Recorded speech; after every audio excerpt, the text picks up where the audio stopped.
vous êtes physique, vous êtes palpable, vous êtes mathématique.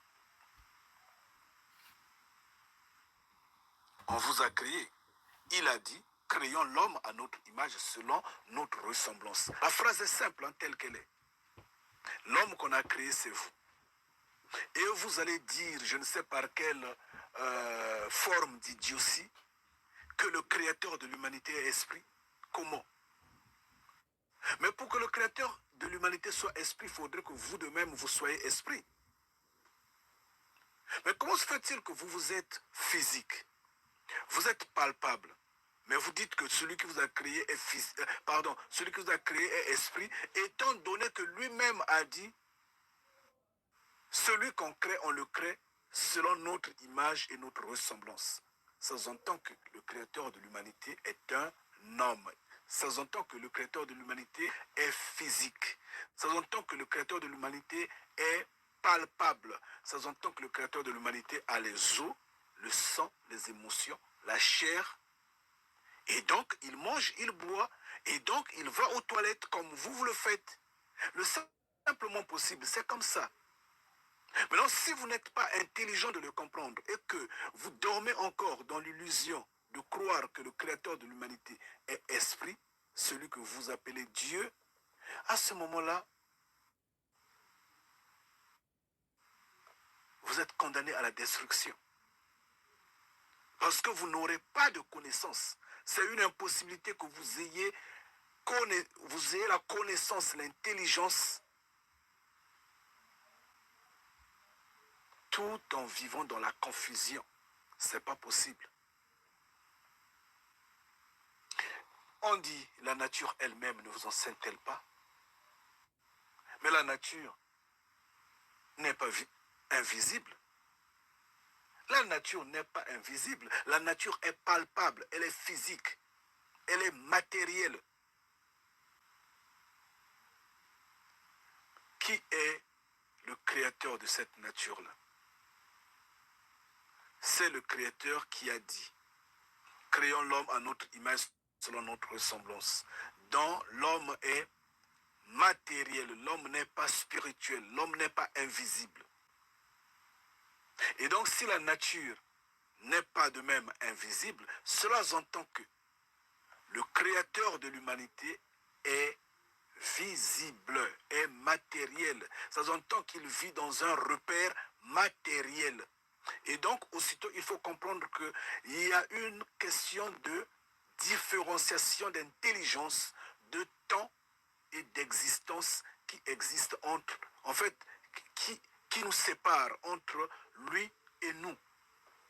C'est ce que nous expliquons ici, le simplement possible. Force à vous, restez puissamment bénis. Une fois de plus, soyez les bienvenus. Ngeta. Une fois de plus, soyez les bienvenus. Nous allons discuter autour de ce que les Noirs sont en train de souffrir dans le monde entier. Dans ce monde-là, les Noirs sont en train de souffrir. Et ne nous limitons pas à ce que nous avons pour, en fait, gain. Le salaire individuel que nous obtenons grâce au petit boulot ou je ne sais pas, au grand boulot que ce système de choses-là nous donne. Ne nous limitons pas à ce niveau-là. Grandissons, pensons à nos ancêtres. Si les ancêtres nous ont laissé la terre, nous ont laissé cette propriété-là, alors faisons un effort de laisser cette propriété-là également à notre progéniture. Je ne sais pas si je me fais comprendre. Faisons donc un effort de laisser cette terre-là à notre progéniture. Donc, disons à nos enfants, si l'on peut réussir à le faire, à ce moment-là, je pense que nous serions affranchis. Et comment?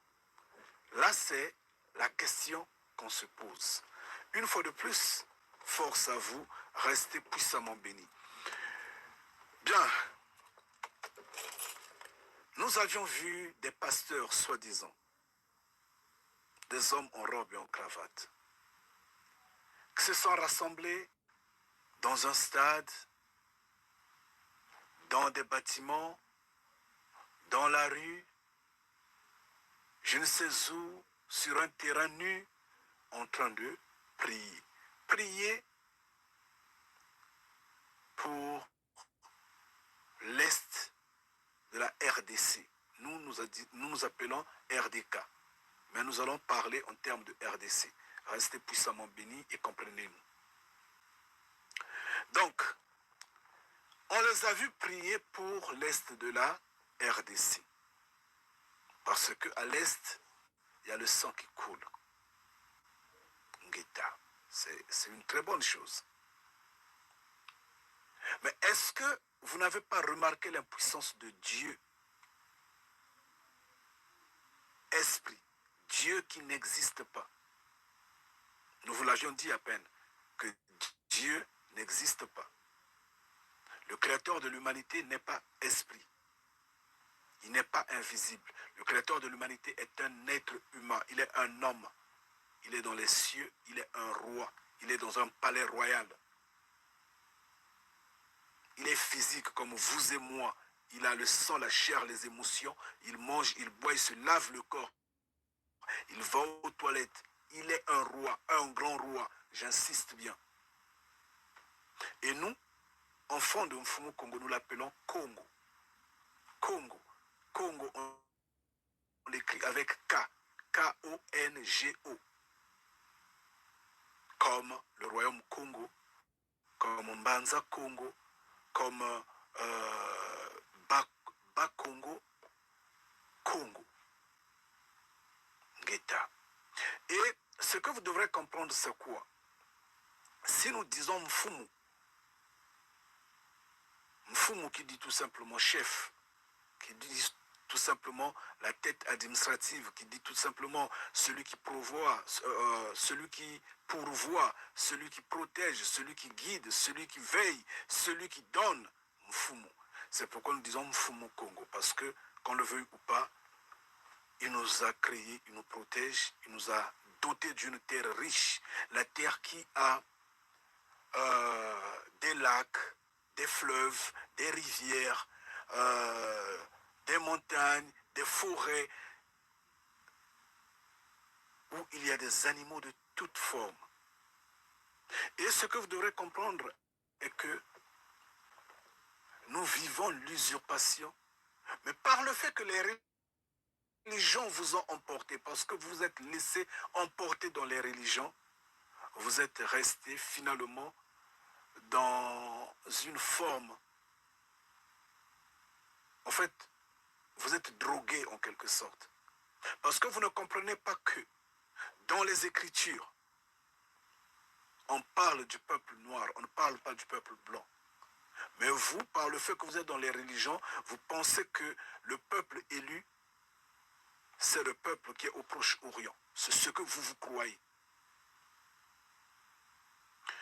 Vous, parce que vous êtes dans les religions, vous vous dites que la terre sainte, la terre promise, la terre du peuple élu, c'est la terre qui est au Proche-Orient. Vous, c'est ce que vous croyez. Parce que vous êtes dans les religions. Quelles que soient les religions où vous êtes, vous croyez cela. Vous dormez, vous êtes drogué. Mais nous vous disons, les mêmes écritures que vous lisez, si vous les lisez, vous prenez par exemple le chapitre d'Isaïe 18. Isaïe 18, vous le lisez, Isaïe 18 vous démontre de A à Z où est la terre du peuple élu. La terre est au-delà des fleuves d'Éthiopie. Et au-delà des fleuves d'Éthiopie, ne vivent que des noirs. Il n'y a pas de blancs là-bas. C'est pourquoi ces Occidentaux-là essaient un peu de créer toutes les situations possibles afin d'avoir des terres où ils pensent, où ils imaginent placer des blancs afin que leur usurpation soit un vrai faux. Ngeta. Lisez Isaïe 18.